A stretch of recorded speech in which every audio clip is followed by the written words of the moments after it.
Good evening, everyone. My name is Anna Kerr. I'm the Principal Solicitor of Feminist Legal Clinic. I should say I live and work in the Eora Nation of the Gadigal people, whose land was violently occupied and sovereignty never ceded. Wherever you're coming from this evening, we pay our respects to elders past, present and emerging in Aboriginal and Torres Strait Islander nations across this continent. I'd like to introduce our excellent panel. So we have tonight three speakers.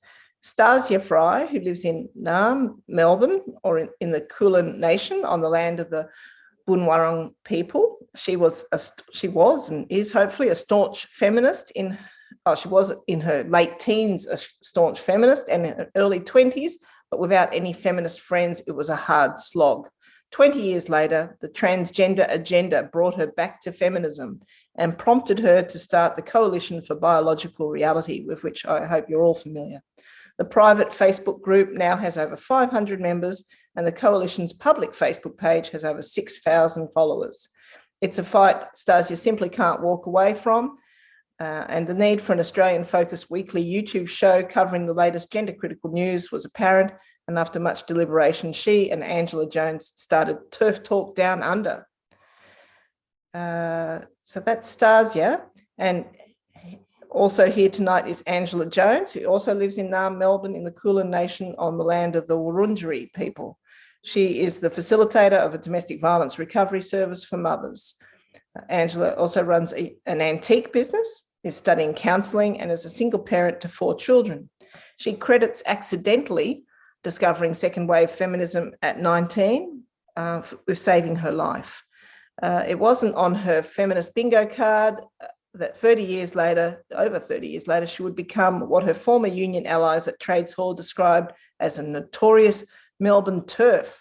Angela has a gender-critical Twitter account that gained 10,000 followers in 3 years and co-hosts TERF Talk with Stassja to give everyday Aussie feminists silenced by mainstream media a voice. And our final speaker is Kit Kowalski, who is a Sydney mother of 2 and full-time IT specialist. Kit has been looking closely at the ACON Pride and Diversity and Australian Workplace Equality Index schemes for just over a year. And although it feels like much longer, and she's achieved a great deal, I have to say, and she writes a gender-critical blog as Lady Kit Kowalski. So Stassja, handing over to you now.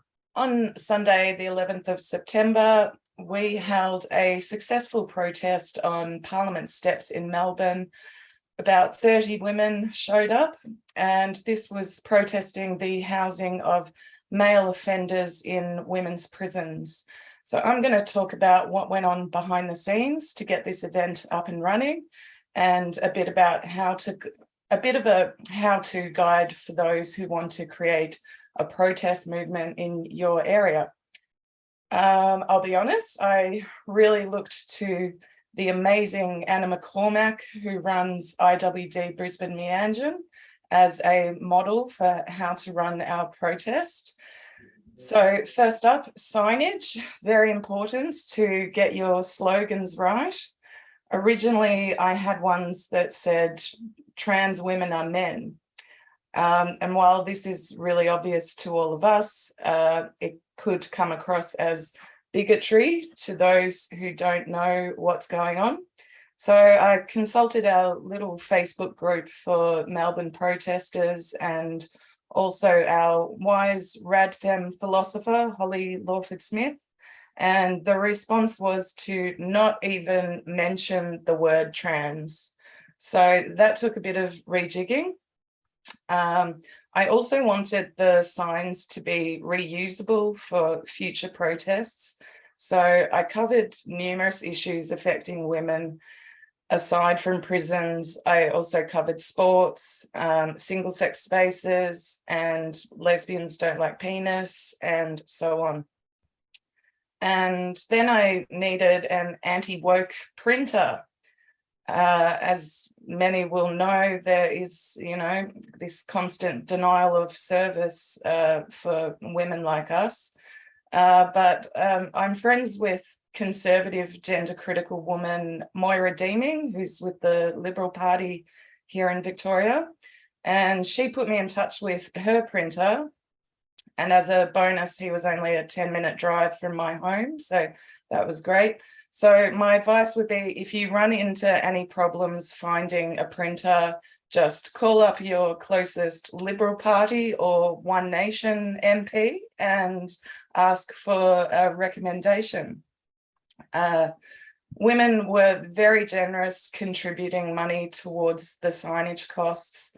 I got 30 corflute signs printed for $222. Corflute is the way to go. It's plastic, so it's waterproof, and it can't be ripped apart by counter protesters. On the day before the protest, I went to Bunnings with my dad, but I'm sure there's a lot of women who could do this without their dad. I spent $175 on these long, skinny bits of wood to turn them into handles.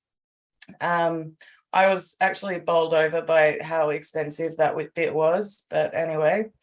My lovely dad hand sawed the bits of wood into suitable lengths, and then using a staple gun, we stapled the signs to the wooden handles. And we got through about 10 signs before Dad had the bright idea to test them. And he's whacked the back of the sign and it's just come straight off, staples and everything. So he started talking about quality control and you know, we didn't want any counter protesters to be able to do that to our signs. So Dad had this fancy waterproof sealant glue kicking around, and we spent the next hour gluing and then stapling the signs to the wood. And this was tedious, but it's worth it because we now have really great signs for future protests. And interestingly, as we were working on the signs, we got to one that said, "Repeal self-ID, women don't consent." And my dad asks, "What's self-ID?" So that's probably going to be the response of most people in the general public. So like if I could go back, I would change that and be more specific and say something about birth certificates or something like that. Anyway, so all up, total cost for the signs was $397. Next, I needed to find some women who were willing to give speeches at the event. So I had 3 women lined up. We got Jessica Williams, the founder of Single Sex Prisons WA, Jo Smith, who previously worked for Flat Out Inc., which is an organisation that works with women exiting the prison system and helping them to stay out of prison. And interestingly, they've since gone pro-trans and now advocate for trans and gender diverse, i.e. men. And I had a 3rd woman lined up. I'm not going to name her because she forgot that she was meant to be speaking and just had too much work on the day before to prepare any sort of speech. So I recommend checking in with your speakers 3 or 4 days prior, giving them a friendly reminder. Anna McCormack has an excellent portable sound system with a mic stand and an amplifier, and this is next on my wish list when I do a little fundraiser. But a simple substitute is to get a megaphone, and thankfully Angie had one from our previous ABC protest, and you can pick them up from Officeworks for about $45. So that's quite reasonable. We're also very lucky here in Victoria to have a secret TERF who put me in direct contact with the events department at Melbourne Police. So it's really worth contacting the police and notifying them of your protest just for your own safety. And we did see the cops drive past 2 or 3 times while we were there. just Google it or call the relevant police station and fill out their forms. And especially if it's in the city, because, you know, there's all sorts in the city. We had a bunch of blokes who might have been day drinking, walk past and start yelling, "What do we want? VB," as in Victoria Bitter Beer. "When do we want it? Now." So, you know, anyway. But because our location was Parliament Steps, it also meant that there's always security at that building, which is really helpful. So suss all of that out regarding the location beforehand. Originally, we had picked the prior Saturday for our protest, but speaking with the police officer, she said, not a chance, because the freedom protesters take up Parliament Steps every Saturday. Now, they're the anti-lockdown protesters, and I reckon a lot of them would be on side, but just in terms of optics, we decided to move it. And just backing up a bit, while I was at Bunnings with Dad, I got this message from Angie saying that tributes to the Queen, because the Queen had just died, were going to be happening at Parliament Steps. And I just went into full panic mode. I was like, oh my God, we have to postpone. This is going to reflect really badly on our movement if we're there when everyone's mourning the Queen. And anyway, I got home, I rang the police events department. They didn't know anything about it.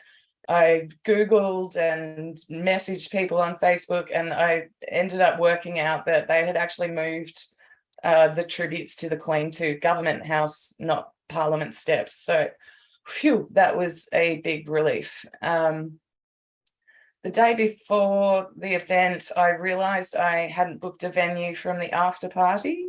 Well, for the after party, which is very important. So I asked Jasmine Sussex to do that for me. Thank you, Jasmine. She picked a great venue just across the road from Parliament House, and it's got all these rooms like we were in the cabinet room, so it has this Parliament theme to it, and I can just imagine all the politicians going there after a sitting and having a few drinks. But it is really important because it gives women a chance to get to know each other and build relationships, and it just strengthens the solidarity and the likelihood of them coming to the next protest. So I really recommend organising an after party event. I also hadn't organised anyone to record the speeches, but I found out today that Angie recorded them, so I'll have to have a look and maybe share them. And we're also really lucky to have a fantastic professional photographer among our ranks here in Melbourne. So if you saw the photos, that's why they looked so good. She did an amazing job. Thank you, Natalie. And another last minute thing was preparing the chants. So you've got to have good chants, and if they rhyme, that's even better. So I again asked Anna McCormack if she had any, and I modified them a bit for our specific protest against the prison situation. And then I drove into the city with Ange and Jasmine, and on the way, Jasmine came up with a really good one in the car as well. So team effort. One thing I didn't do that I wish I had done was get some pamphlets printed, because we definitely piqued some passers-by, but we didn't have any information to give them. So if you have a sympathetic member of Parliament, they will probably let you use their photocopier for free. And I got that tip from Isla McGregor in Hobart, because I know she's taken advantage of that in the past. Politicians are meant to, provide that service to community groups. So try that avenue if you don't want to pay. So the order of events was me nervously introducing the protest, then introducing each speaker, then opening up the mic for anyone who wanted to say a few words. Then we did the chants, and then we did the after party. We didn't do a march, and largely because of the location of Parliament House here in Melbourne. Yeah, but you know, it's something to consider if you want to include a march. I'll finish there and hand it over to Ange. Why did we protest about prisons? Well, we were contacted by a woman on Twitter. I was contacted on Twitter by a woman who had seen our YouTube channel and had seen our episode on prisons. And she was someone who worked in prisons, and she had been told by inmates that a woman had been sexually assaulted by a trans-identifying male in Tarrangower prison. We had that information, and Stassja and I tried to get journalists interested in publishing on that issue because it's horrific. And they were so late to the party. We knew about it months before, and the only time it was mentioned was months later on the bottom of an article about how much transgender people suffer in prison. There was a tiny little byline that said, oh, by the way, a woman was assaulted. So we were furious about that. Then we found out that a rapist, an attempted rapist, and a child sexual abuser was being sent to a female prison. Their name was Lisa Jones, and they sexually assaulted a child in Germany, and they were deported. And within 12 months of them arriving back in Melbourne, they grabbed a woman on the streets in Richmond and attempted to rape her. The only reason that he didn't succeed is because passers-by pulled him off. That was in the media, and it was a horrific attack. It was reported as a female attempting to rape a female. So we were completely livid about that too. So we decided on prisons. That was the reason, because it's a horrific, horrible, disgusting thing that men are being sent to female prisons, that the public do not know about it. And you know, they would be horrified. They'd be absolutely horrified. So that was the main reason. And to give the women a voice too. The women at the prison, which is Phyllis Frost, were so terrified of Lisa Jones that they made a petition as prisoners.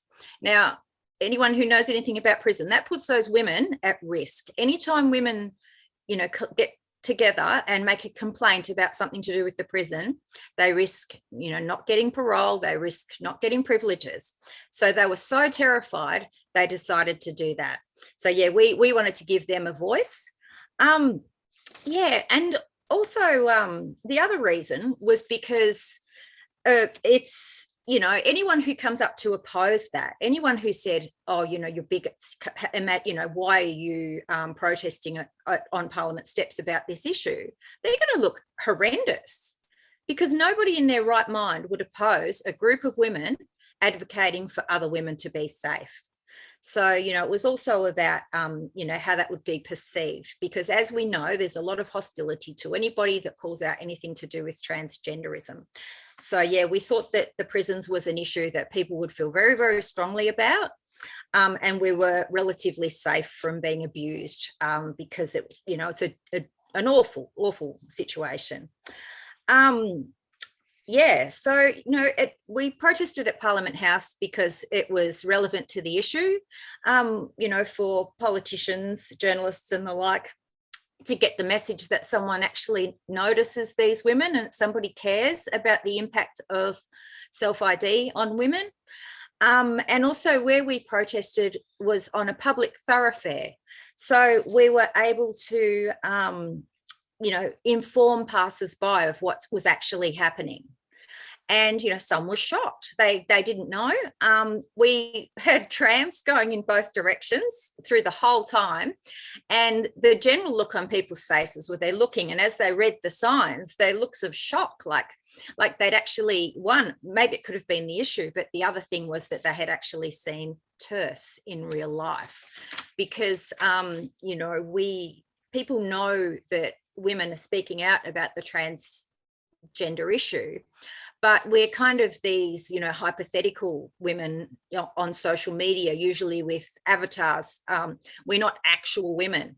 And it's really important to show an in real life presence, and that women are so concerned about these issues that they're getting up off their couches, risking, being abused for being bigots, and standing in the streets with great big signs holding placards. And it's important that we get seen to be doing things like that. One, so other women who are having, strange thoughts about this issue feel emboldened enough to speak up themselves. To send a message to people and to inform the public of what's actually going on, because we have been completely no platformed by the media. Like imagine us trying to take an issue as serious as, women being at risk of sexual assault in a prison and nobody wanting to touch it. That's how bad it is here in Australia. And, people are saying, oh, yeah, but, we can do other things. Trolling on social media isn't having the desired effect of getting people to pay attention to these issues.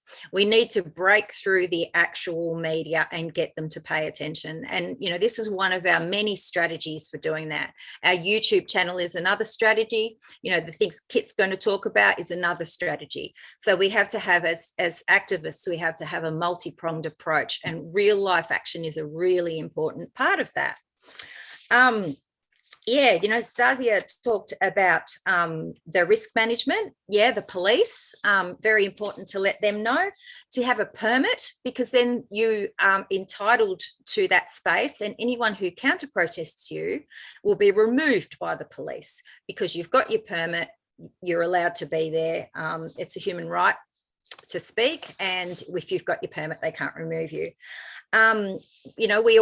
We all commit to staying together as a group for safety, and also to give people who aren't very confident in this sort of situation more confidence, because they're there with their friends. And I've personally witnessed women who've never been to a protest before coming out of their shells as they sort of get adrenalized, and it's really interesting to watch. And some women are very concerned about their anonymity, and fortunately we live in a time where it's normal to wear a face mask. So a pair of sunnies and a face mask, nobody can recognize you. And also we've had women attend wearing wigs and hats and sunnies and face masks because they've been uncomfortable. And that's a good thing for people to do if they're concerned about being identified, because we all know that we risk things about, every time we turn up to something like this, we're risking getting doxxed or whatever. But what I've found personally is that trans activists are more interested in having a figure person to throw abuse at.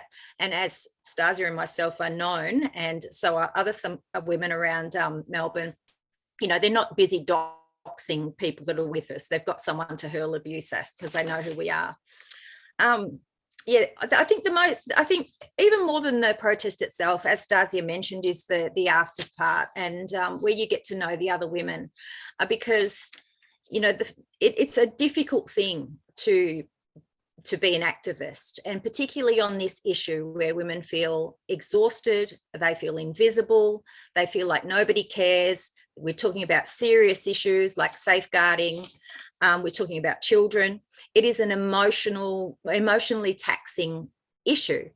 And when you are there with women who have the same concerns that you do, it is really, really healing, soothing, and empowering. Some people are nervous about turning up in real life, but a couple of years ago, I was at a protest, and it was actually, we were counter-protesting at an International Women's Day march. And it turned out that 7 women ended off, kettled by the march organisers, surrounded by rampant trans activists screaming trans women are women at us, with the police behind us. And the age range of those women, the youngest was 19 and the eldest was in her late 70s. And those 7 women were all completely safe because we took, you know, the advice that I sort of gave out that we're giving today about how to stay safe. So, yeah, I thoroughly recommend getting out in person because, one, to meet other protesters, but also because we need to get out and be seen because it's the other ways aren't working. I love protesting. I grew up, my dad was a unionist. I was in the student union. I actually ran for women's officer and I was a terrible one because I only ran it because I wanted free alcohol, and I got a crash course in radical feminism. And it was the best thing that ever happened to me. So I'm really glad I got involved in politics. I have protested about the environment, animal rights, anti-fascism.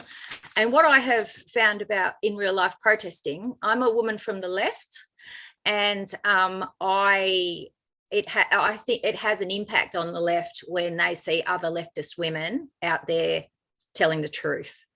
We just what I mentioned before about that group of women that turn up every year to the International Women's Day March, which has now been overtaken, that's ran by the unions, and it is a sea of men, and they chant trans slogans. That we have managed to unsettle them so much that the union is thinking of not running the march next year, and that we're talking a handful of women. Last year there was about 26 of us. The year before there ended off being 7 or 8. The year before that there was only 6 women, and we have had a huge impact on that. So, you know, when you do show up, it has an impact. We really need numbers. Next, we're planning another protest, and the next issue we're going to talk about is childhood medical transition, because once again, that is an issue that the public knows very little about, and it is a terrible issue that, and if somebody comes along and says to us, you know, we've got no right to protest against that, then they've got rocks in their head. So the optics of that are very good. One of the other things that I've managed to do is I actually only started my Twitter account because I went to one of those protests, and the other side were telling lies about what actually happened. So I published some pictures from the event on my Twitter. And what happened was that those pictures went viral. So it's not just about how many women turn up on the day. It's also about the optics you can create from the photos that are taken on the day. An example of the success of that was some friends of ours did a 2-person protest outside the prison a couple of weeks ago with signs in their car and parked it in the car park. But because they put it on social media, that had thousands and thousands and thousands of shares. And that's another reason why we have to do the in real life stuff, because it inspires other people to get up off their seat. Not all of us are good at writing letters. I'm terrible at it. There's other parts of activism that I'm appalling at. Public speaking is one of them, but something I'm really enjoy and I'm really good at is getting a placard or hanging a banner from a bridge or tying myself to a tree or confronting a room full of rabid trans activists. I actually enjoy it. I enjoy the adrenaline of that. And that's my strength. And that's why I'm so passionate about getting other women out there. But everyone has different skills that they can bring. You know, if someone wants to come but they don't want to stand with the group, they can stand across the road and take photos, or they can stand in the background and take security, be security, and, you know, keep in touch via phone with the people who are actually protesting. So there's a role for everybody. Yeah, so I thoroughly encourage people to either attend a protest or even have a protest, you know, have your own protest. And the more the merrier. So, yeah, thank you. Over to Kit for the next section. So hello, everyone. I am Kit Kowalski, and I believe that we need to talk about ACON. So firstly, who am I? Well, I'm an ordinary adult human Sheila. I'm a mum of 2 kids who have personalities, not gender identities. I have a professional interest in knowledge management, data and IT systems, and a personal interest in politics and feminism. I write my gender critical blog at ladykitKowalski.wordpress.com. And what do I know anyway? Well, in June last year, I was part of a group of women that submitted FOI requests to government bodies asking about their relationship with ACON. And I just happened to be the nerd who sat down and every night analysed the results. What came out of that was a website, ACON Exposed, and that's really just a repository of the FOI data with a little bit of analysis overlaid over the top. I was quite careful not to be too political or polemic when writing that website. I really wanted just the facts to be available. Something that did come out of that was 2 articles in the Daily Telegraph in August. And I was recently on the Giggle podcast with Sal Grover. And so I do recommend you check it out because we got to have a really long talk about ACON. And more generally, my research acts as an enabler for women writers. So I'm often asked to sort of fact check this and that when somebody wants to make a point about how ACON is influencing Australian politics. So why ACON? And this one is subtitled, why don't I just go and get a life? Well, why doesn't the ABC report on the negative side of gender identity? Why doesn't the SBS? Why does everyone keep platforming Jordan Raskopoulos? Why didn't the Australian Human Rights Commission support Sal Grover when she was allegedly being harassed by Roxanne Tickle? Who wrote the trans inclusion guidelines for Australian sport? Why does the Department of Defence fully fund sex reassignment surgery? Why do Coles and Woolworths offer transition leave that covers going to get a new haircut and changing your documents? Why can't the Leichhardt Women's Health Service say the word breastfeeding on Facebook? Why are there men in women's prisons? Why is the New South Wales Health Department promoting intersectionality in their strategies without defining intersectionality in their strategies? Why did Medicare change the forms to say birthing parent, not mother? Why does your workplace pride club get to speak at town hall meetings and address the entire workforce, but no other special interest club does? And why are you donating to Wear It Purple at work? Again.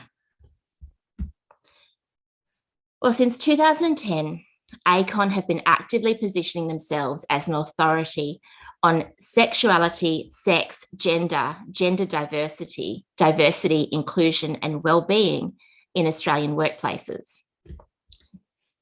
They run a membership scheme called Pride and Diversity, and they operate a benchmarking tool called the Australian Workplace Equality Index. They have links to universities, government, councils, retailers, consultancies, law firms, manufacturing, tech, media, you name it, right? They have positioned themselves in that industry. And this is what I'd like you to know today. When we say that someone can be in ACON or in the scheme, it's really important to understand that there are 2 ways that this is usually happening. Firstly, there is pride and diversity, and that is how ACON position themselves as expert advisors within an organisation. So they're the self-proclaimed experts. They develop relationships with the HR managers and the executive leadership. The organisation pays like $6,000 or $10,000. Basically, it's just a badge money scheme. So they get to put their logo on the Inclusive Employer website, and there's not much more to it than that. So the first way is they can pay to be in the scheme and have ACON basically on hand as advisors. And the second way is the Australian Workplace Equality Index. And this is the way that ACON directs organisation organisations and rewards them for compliance with ACON's agenda. It's a benchmarking tool. Anyone can participate. They say it's free, just try it. You get a score, and then, you know, if it's not very good, you can better your score next year. It's fine, just get involved. The way that they garner compliance is with points and awards. When we look at who's participating in each of these ways, in the Pride and Diversity, we have almost 300 total members. 72 are public sector, and these are each paying $6,000, and a small few are paying $10,000 as like a higher fee. And then when we look at the Australian Workplace Equality Index, in 2021, they had 123 participants and 41 were public sector. Again, this is free, and they're just doing it to get the points and to get the awards. So this is still, they have quite a strong influence. I'll just also note that you don't have to be a member to do the AWEI and vice versa. So there's a little bit of overlap in these numbers, but they're not a one-to-one.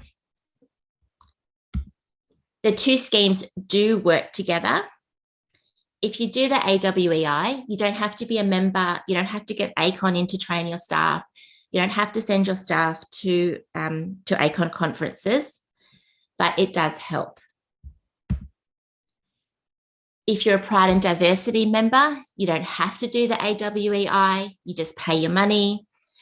But if you are a member, you do get AWEI points. So they're kind of reinforcing each other.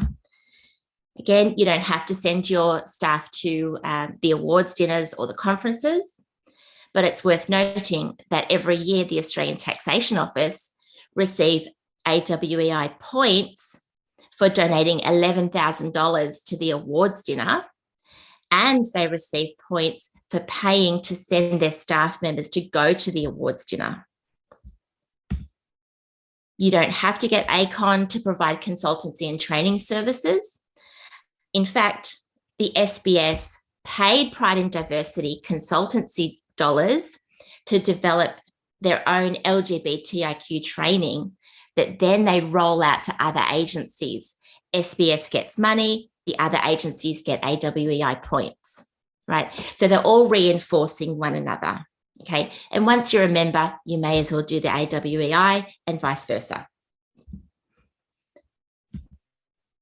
So I want to make a little note about structure here. So we talk about ACON. It's really important that we always bring it back to ACON is an AIDS charity, right? That is their purpose. So ACON is the AIDS Council of New South Wales. Pride and Diversity is a business unit within ACON, and they operate the Pride and Diversity badge money scheme. They have one for work, one for sport, and one for health. And then they also operate the Australian Workplace Equality Index benchmark tool. And they have one for work, one for sport, and one for health. It can get very confusing. Often it is easier just to say ACON, but it does help to know that structure underneath, how it all hangs together. So just to note that ACON are not the only game in town. So we have other benchmarks, other indexes, and other, rainbow consultancy schemes. I haven't done a lot of research into the others, but I'm just noting that they're out there. Just because an organisation is not technically doing the ACON scheme, it doesn't mean that they're not under the influence of a scheme. So what's the problem? Well, for me, one of the things that, one of the first points where I started to twig as to this being a bit of an issue was when I was looking at the points distribution for all of the different sections in the AWEI. Now, the highest scoring section is for establishing a Pride network in your organisation. all of the Pride and Diversity staff actually were recruited out of organisations where they set up a Pride network. So this piece is very, very important to ACON. Now, this isn't just, so at my work, right, we have a club for women in tech, we have one for parents, we have one for runners, we have one for photography. They're all grassroots. You know, if all the photographers left, the club would die. Okay, ACON doesn't want that to happen. You have to have a HR manager in the Pride network.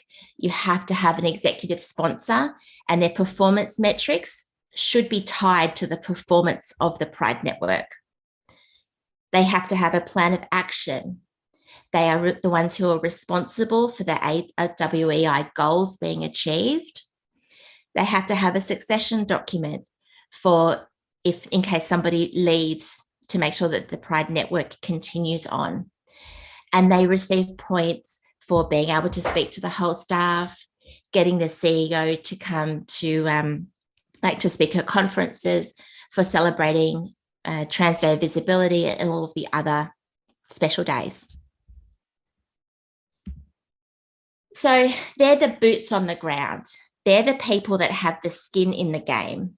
Their performance plans, and certainly their AWEI performance points, depend on getting you to put your pronouns in your bio, not getting media coverage for the organisation, celebrating the days of significance, running the drag queen bingo, getting the all gender toilet signs up, getting the CEO to speak at a Pride and Practice conference. They actually have consequences. And they establish ACON as an authority in-house. So when there is a problem involving sexuality, sex, gender, gender diversity, diversity, inclusion, and well-being, who are you going to call? They're going to call ACON.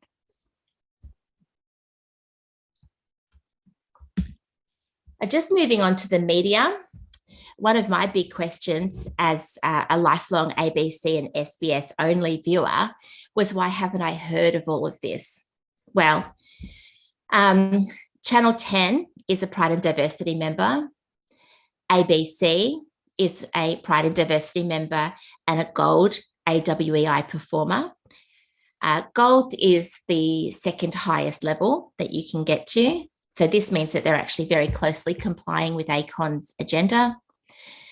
SBS is a 10K member, so they pay extra every year. They're also a media partner, so they do media for ACON events, and they're a Gold AWEI performer. And I just note that these are also the networks where I constantly see Jordan Rasko and Shane Janik, and these men are constantly being platformed to talk about diversity, and I actually first saw Shane Janik speaking at the ABC about women's issues. And if you haven't seen ABC Queer, this is an Instagram channel that the ABC created in order to win a media award handed out by ACON. It basically just is, it promotes the queer agenda. ACON is literally Australia's Stonewall.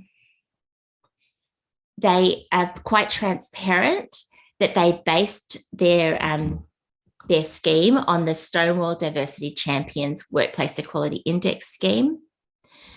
Now, in October last year, Northern Irish journalist Stephen Nolan published quite a lengthy podcast where he publishes the findings of his investigations into the relationship between Stonewall and the BBC. And one of his comments was the BBC was paying a lobby group to lobby it. And there's very strong parallels with what is happening here. Now, Stonewall, these are famously the people that brought you No Debate. A number of high-profile organisations have left the Stonewall scheme as a result of the Nolan podcast. Just having just looking at ACON's mission itself, again, they are the AIDS Council of New South Wales. Their mission, and this is still reported in their annual reports, their mission is ending HIV transmission amongst gay men and other homosexually active men. Their constituency, their stakeholders, the people that they think of are first and foremost men who have sex with men, and then sex workers, so trafficked women and men, and IV drug users.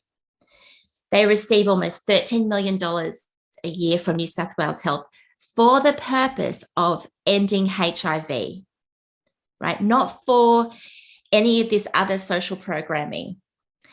And they receive another $3.5 million for other grants for special projects. It's worth noting they are a little bit coy about publishing the actual number of people in New South Wales with HIV. Australia-wide, the number is currently sitting at 29,000. They have very deep links with pharma because HIV prevention is all about testing and also promoting a drug called PrEP, which is like a prophylactic measure. You can take this pill before you are exposed, and it can reduce your likelihood of catching HIV. In a wider context, they're not the only AIDS organisation in Australia. So ACON are a member of the Australian Federation of AIDS Organisations, along with others such as Meridian, which is in the ACT, and Thorn Harbour Health in Victoria. Notably, these AIDS organisations also include Injecting Drug Users League and the Scarlet Alliance. Now, I happen to know that the Scarlet Alliance representative on the Australian Federation of AIDS Organisations is actually a trans ID'd male. So women don't come into it when these people think about their stakeholders. We're really not on their radar.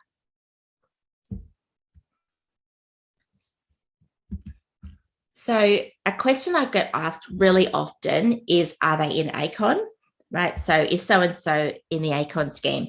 And as I had sort of discussed earlier, there are a few ways that an organisation can be in the ACON scheme. And I'll just note the data that they publish is very patchy and it's constantly changing, so it can be hard to tell. For instance, last year, they removed every single federal organisation that was listed off their website. They just removed 30 organisation names. They're still members, I know, because I have the invoices, right? So there are clues, though. So if you're looking from the outside, check on their website. So Pride and Diversity have a website that lists all of the non-federal government members. And the Australian Workplace Equality Index website will list the award winners, basically. So if someone hasn't done very well in the scheme, then they won't be listed. But if they've sort of made a passable attempt, then their name will be on that list. Another way to tell is that they have the Pride and Diversity ACON or AWEI logo on their website or on their emails. So they often do want to tell you about it, essentially. So if you have correspondence with them, they might even have it in their email signature. A telltale sign for me is often going to the careers page, because the AWEI says that you should have a special point of contact for trans and gender diverse people on your recruitment page. So if I go to their careers page and I see a note of trans and gender diverse, that's a pretty strong indicator for me. And also if they participate in any corporate branded rainbow events, that's another indicator, because that does get them points. If you're inside the organisation, there are other clues such as, do you have a pride network? Are you constantly observing these days of significance? Do you get emails from your CEO or other high ups about Wear It Purple Day? And have you been invited to any diversity training sessions or even optional webinars? So something to note is this training that they do roll out, it's often optional, which is good on one hand because you don't have to sit through being indoctrinated. But on the other hand, it means that only the true believers kind of are getting the message. So, they're kind of less likely to be exposed really quickly. Which brings me to another point. I do get asked, what do I do if I have to go to gender training or put my pronouns, or say my pronouns, or put them in my email? Now, probably the first thing I would say is if it's optional, don't go. You don't have to go unless your job actually requires that you do the training. Just miss it. If you have to go, use it as a chance to observe how others in the workplace are reacting to the content, because this could actually give you some really good clues as to who you can have a civil conversation with after the training is over. So you could use it as an opener to sort of feel some people out. From what I know of the presenters, challenging them is probably not going to be successful. These are very dogmatic and ideologically driven people, and they don't like being challenged or questioned, and you may end up just, feeling unhappy at the end of it. Sometimes you do get a chance to ask an anonymous question, especially in these days of like Zoom meetings and Teams meetings. Sometimes they'll actually let you put questions in anonymously. And this can be a good way to raise an issue or raise something that's a little bit complicated that maybe they might have trouble explaining. So it can make them look a bit foolish. And lastly, once you have gone to gender training, share your experiences with others. Let people know what strategies you used and, what worked, what didn't. If you do have a really egregious experience, do get in contact with me. I'm happy to publish anonymous accounts as appropriate. And I'll just say, for more information, I will put these slides up on my blog, and that will have all of the links and everything in there. So cool. Thanks for listening, everyone.